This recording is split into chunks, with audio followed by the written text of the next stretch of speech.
You know, that was indeed a great expose you did, revealing where Khadr has hidden at least a portion of his fortune, Sheila. But I imagine the question on everybody's mind right now is simply this: will the lawyers for the Spear and Morris families be successful in somehow seizing this Edmonton asset?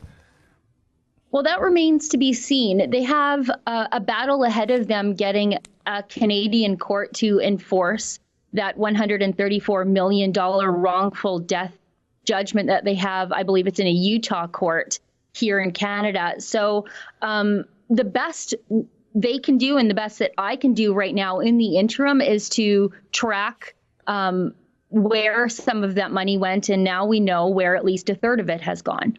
Yeah, and that's kind of the X factor in these kind of cases, isn't it, Sheila, that once it's cross-jurisdictional, especially when it's another nation involved, that's where things get a little messy and a little tricky sometimes, right?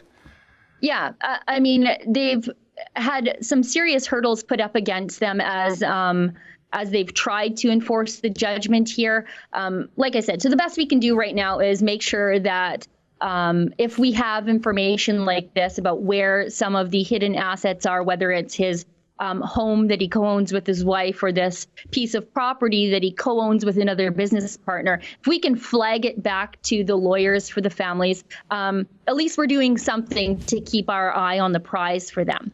100%, Sheila. And you used the word hurdle. And, you know, it can't go without saying, and you did mention this in your commentary, of course, Sheila, that it was one thing for the Trudeau Liberals to give Khadr that Lotto Max prize on that the taxpayers, unfortunately, are paying for.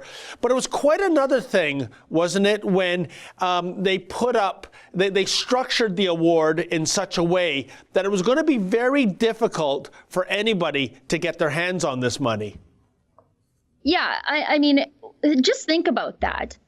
We had Justin Trudeau, who didn't allow this human rights abuse to actually proceed to a legitimate trial where real evidence would be presented about what exactly the human rights abuses that sweet little Omar experienced when he was in Gitmo for murder. He didn't allow that to happen. So there was no transparency there. We were just supposed to take Omar Khadr's word for it, this convicted murderer.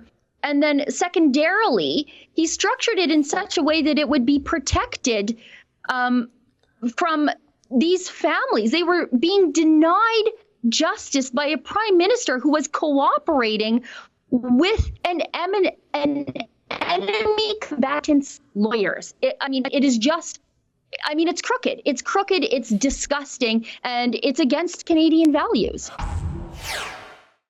That's an excerpt from the Ezra Levant Show. Every day I do a video monologue and then I interview an interesting guest, and then I end by reading my hate mail. But you've got to subscribe to it, which you can do at therebel.media/shows.